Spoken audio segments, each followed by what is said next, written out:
Hi, I'm Wayne Tuttle, and this is Chasing Legends.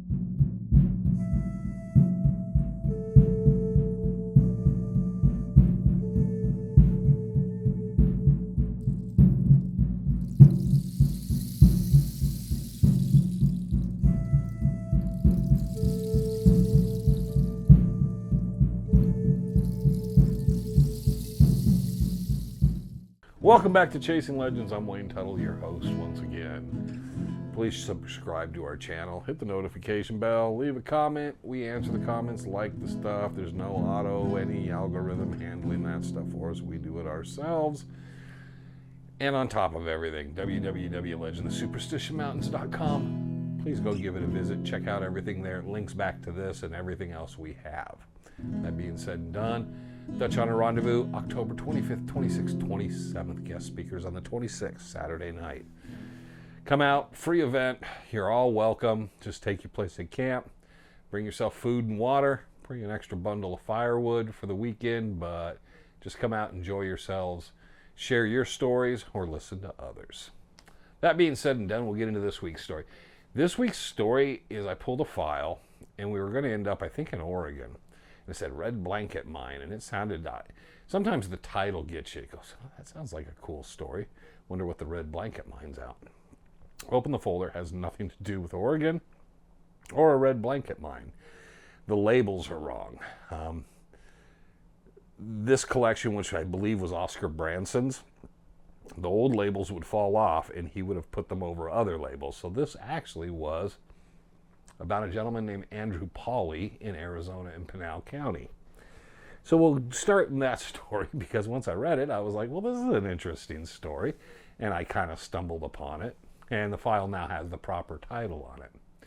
So this takes place in the area of Maricopa Wells. Now, Maricopa Wells was established around 1857. It was part of the Butterfield Overland stage line. Went from San Antonio to San Diego. Maricopa Wells had an adobe house, some corrals. It had 8 wells out in the area, hence the name Maricopa Wells. It's north of the town of present-day Maricopa, and it would be west of Sacaton in that area. At the time, there was probably about 50, 60 people lived in the general area, but it was generally a stage stop. What made it a very productive place for a stage stop was out where the Pima Indians lived, and that area was very well irrigated. There were a lot of crops grown out there, and so there was a lot also for the horses to forage when they stopped for the night. So the people would get off, horses would forage in water because there's plenty of water and forage, and on top of it, everybody could get a meal to eat. The town definitely changed once Phoenix was being settled. They diverted the water with the Salt River and the Gila, and it dried everything up. Then the Pimas turned to firewood gathering because they couldn't sustain any crops anymore. And then they basically took out all the trees, and now it's just pretty much just dirt and creosote everywhere. It is kind of sad what happened in that area. There's a great museum down in that area, down by Wild Horse Casino. Wild Horse Casino's name, of course, comes because of all the wild horses that even when I was a kid used to run through there. You'd see the dust from miles away as the herds of wild horses would run through. Those are gone. It's a barren area now. Very sad what happened. But this is way back in the time, the late 1850s, early 1860s. And Andrew Pauley is coming in on the Butterfield stage. And they stop in and get out, stretch their legs, and do some stuff. And a couple of indigenous young men come into there, and they steal 2 of the horses, 2 of the better horses. And everybody's there like, we got to get the horses back. We can't leave. And Pauley is elected. I guess he must have been the guy that said, hey, I think I can track them. So Pauley's sent out to kind of track them down and see if he can get the horses back. They don't believe they would be too far in the area. So he heads in a northerly direction from the Butterfield stage stop. And he's on foot. And he starts tracking them, and he's making good time. He can pretty much tell out there where they've been going and which direction they're taking. But he gets to a point he just realizes, I'm on foot. They're actually with the horses making far better time, and they're not stopping. They're not in anywhere in this area. There's no way I'm going to find them. So he finally gives up. Pauley decides, I got to turn around and head back. And he figures, I need a shortcut because he's been meandering following them. So he starts to turn it around and then tries to figure out the most direct way to get back to the stagecoach stop. And he's running low on water as he does so.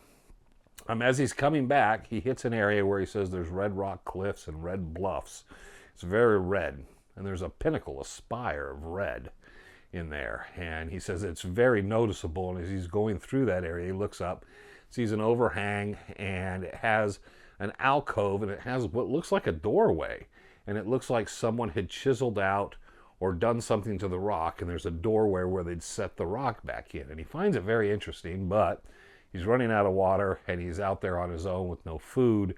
He knows he has to get back to the stagecoach stop. Things are getting more and more desperate. So he just notes the area and just keeps going. So Paulsey's pretty much a goner. And then some cowboys from King Woolsey's group, his ranch, find him. They take him back to the ranch. Woolsey makes sure they take care of him. They're out looking for hunting Indians at the time. Woolsey was quite well known for that. And Woolsey sends a group out to look and see if they can get the horses back. Paulsey's there for a day or two. And during that time, they do find the horses, get the horses back, and get them back to the stagecoach stop. All the time, Paulsey now, having been rescued and come back, he's remember, I got to come back through here and go look for that spot. So they get him back with the horses. He continues on his way on the stagecoach stop, but he does return. When he returns, he brings a bit of a prospecting outfit with a sledgehammer, a pickaxe, and some different things. And he goes out and he starts searching the area, kind of tracking himself. He knows the general area. And then he comes upon that spire, and he knows, okay, there's the spire. Where's it? So he goes up, finds that alcove, and he finds what that looked like a doorway. And he finds it's got kind of like a caliche or cement or something around it where it's kind of set in. So he picks away at it. It takes him a couple days where he finally gets it loose, and it's just big enough an area where he's able to break it with the sledgehammer and everything to get in. He's wondering is there really something here, or is it just my imagination? But when he gets through this hole, he finds an opening, and it's a 20 by 40 foot room with a 10-foot ceiling that's been kind of carved out of rock. And he realizes it's been man-made, or at least manipulated by man. When he gets in here, he says there were a number of very tall men. He says 6 to 7 foot tall skeletons. And he goes around, there's some spears, there's some iron weapons, there was some bronze or copper shields he found, and there was this gold-looking amulet. So he took the gold amulet, and he went around looking at the other stuff, but when he gets to the back of this cave, there's another doorway, and it's 2 by 3 foot, but it's made out of metal. So he takes his hammer and starts hitting on it, and he realizes it's either solid on the rock or it's very thick and heavy. He can't decide what. It doesn't sound hollow, and he doesn't know what it is. He wants to pull the door off of there. Now, in 1892, he tells this story to the Phoenix Herald newspaper, and later talks to a number of other people about it. He makes a number of trips and journeys to this place, he says, to continue to work on this door. He said everything else didn't matter at that point. He took what he could to fund his trips to get that door off. And he said, I made 3 or 4 or 5 trips, and I tried to get that door off. But he never says whether he got in the door or what happened with it. And so the mystery is there. So we know somewhere north of Maricopa Wells, out there in the mountains, in a Red Butte, Red Rock Canyon, there is supposedly on this bluff, there is in the red rock, there's an alcove. And it has an opening, probably still open. He never says whether he covered that entrance, and there's a red spire, you'll know you're in the area. And up there, he said there was these giants, 6 to 7 feet tall men, skeletons and all this. It's interesting. The newspapers would run stories a little bit on the fantastic side, and I looked into it. I saw 3 or 4 writers told similar stories. The stories seemed to come from the Phoenix Herald. It's an interesting story. I don't know where in the area you would necessarily look. Going up towards South Mountain general area would be what I would be thinking.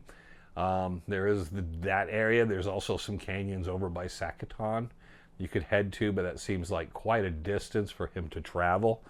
Somewhere along the line, he crossed paths with King Wolsey's men as well. Definitely not in the Superstitions. He didn't make it that far. So there you go. There's Andrew Palsey's story.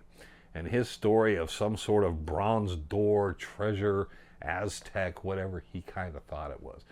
I found it an interesting story. You can look it up. I know Oscar Branson told that story, Roman Moloch, and a number of other people. So I found references to it from the 40s, 50s, and 60s. And of course, I looked up and looked at the original newspaper article from 1892.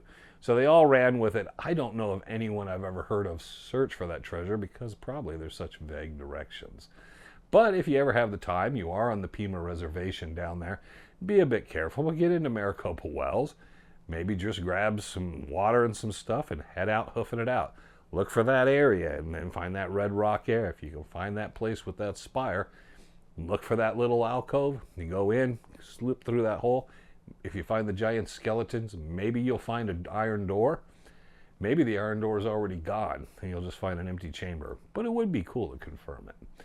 So there's your story this week on Chasing Legends. Please remember the rendezvous, the 25th, 26th, and 27th of October. 20th anniversary. Hope we're going to have a really good time. The weather's starting to take the change. We're going to be down this week into the 70s in the mornings, getting in the low 100s in the afternoon. So we're starting to see the relief from summer finally. So I hope everybody has a great rest of the week. Hope you enjoyed this edition of Chasing Legends, and catch us again Friday at 4 p.m. Arizona time on our normal live each week. Until the next time, always remember the most important words we say each week together. Always remember, I'm Wayne Tuttle, you're not, and this was Chasing Legends.